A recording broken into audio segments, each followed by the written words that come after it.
1918 Biddle Series H town car. If Cinderella had graduated in motor cars, she'd be riding in this, a Biddle town car. Introduced in 1918, this Series H Biddle, nicknamed Cinderella's coach by our visitors, is a breathtaking reminder that luxury didn't begin with Rolls-Royce. Dan, today we're looking at a piece of luxury, 1918 Biddle town car. This car grew out of an era of luxury and opulence, the horse and buggy days. You can see sort of the lines of the early carriages repeated in this car.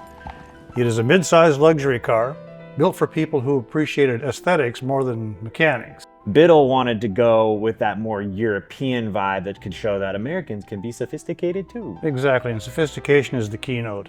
They weren't going for mass or opulence, they were going for luxury and style. It's a beautiful car. Has a lot of European style elements in it, with the curves, the body, the V-shaped Mercedes type grille. They built the chassis, they built some of the bodies, but then they would go to manufacturers like Buddha or some of the like upscale tire and mechanical companies and source the rest of the parts of the car and then assemble it into a complete package. That's essentially correct. A lot of the mechanical end of this car is purchased from outside providers.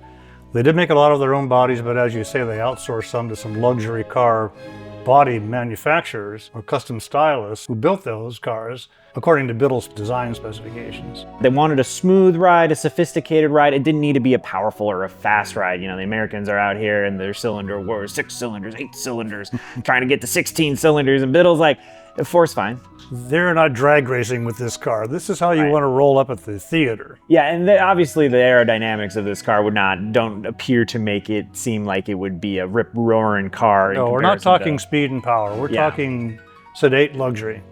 I did read that the Biddle has one of the first woman car designers. Oh, exactly. The heiress of a banking family. Yes, Miriam Hubbard Webster. Not related to the dictionary. Absolutely not. But she designed a very sporty roadster for Biddle, and it became very popular with Biddle fans.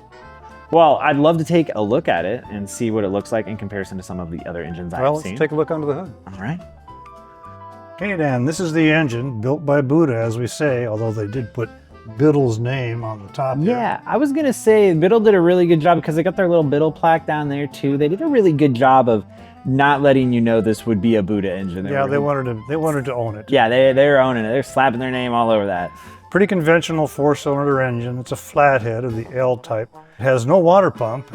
The cooling water comes in from the bottom, and because it's hot, rises up and then comes out through the top back into the radiator. It's what they call a thermal siphon system. It has a vacuum fuel pump. It vacuum from the intake manifold, sucks gasoline from the gas tank into this canister, then it goes by gravity into the carburetor here, which is a side draft carburetor.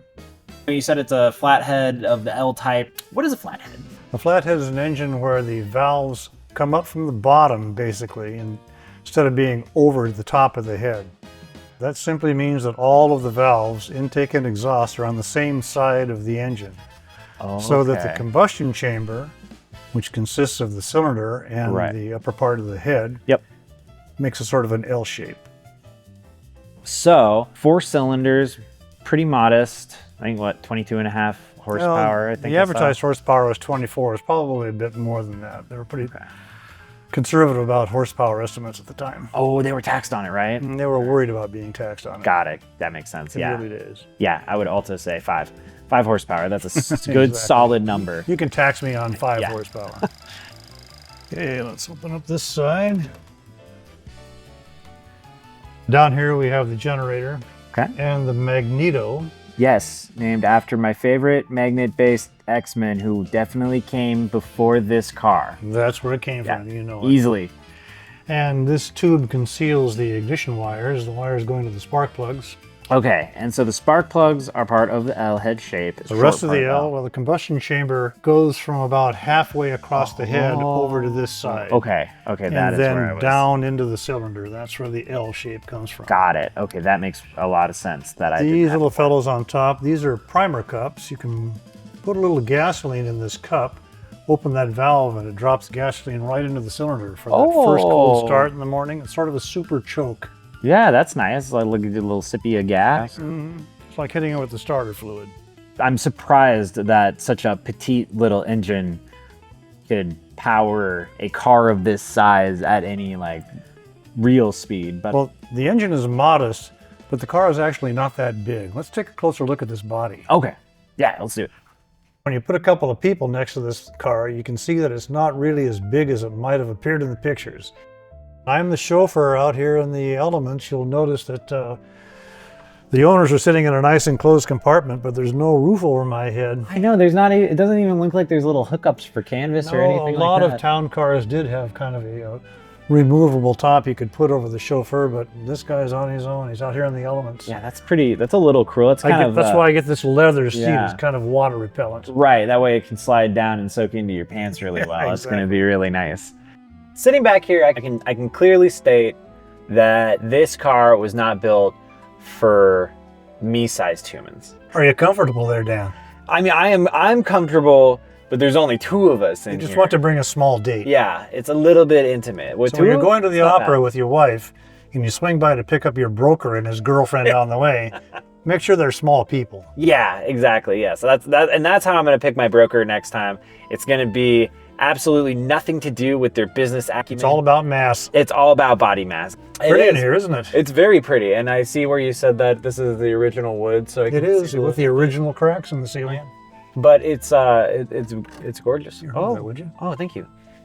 So now that I've gotten to pretend that I'm a beautiful princess in the back seat, just check out what the car is like on the front seat.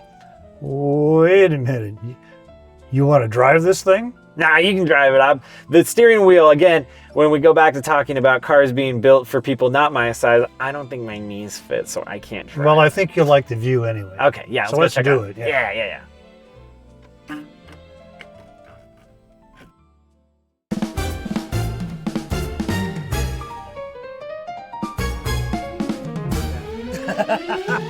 Okay.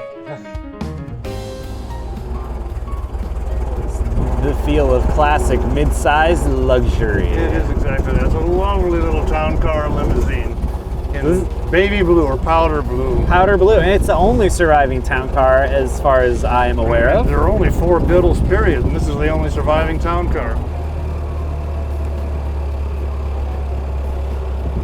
So Dan, how fast are we going?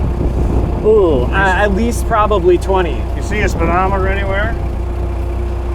No, If you look underneath that dash, you'll Oh. see the speedometer. I wasn't looking low enough. And the reason for that is so that the people sitting in the back could look through this window and see how fast I'm going. Oh, I don't need to know, but apparently they do. yeah, well, you're going approximately 8.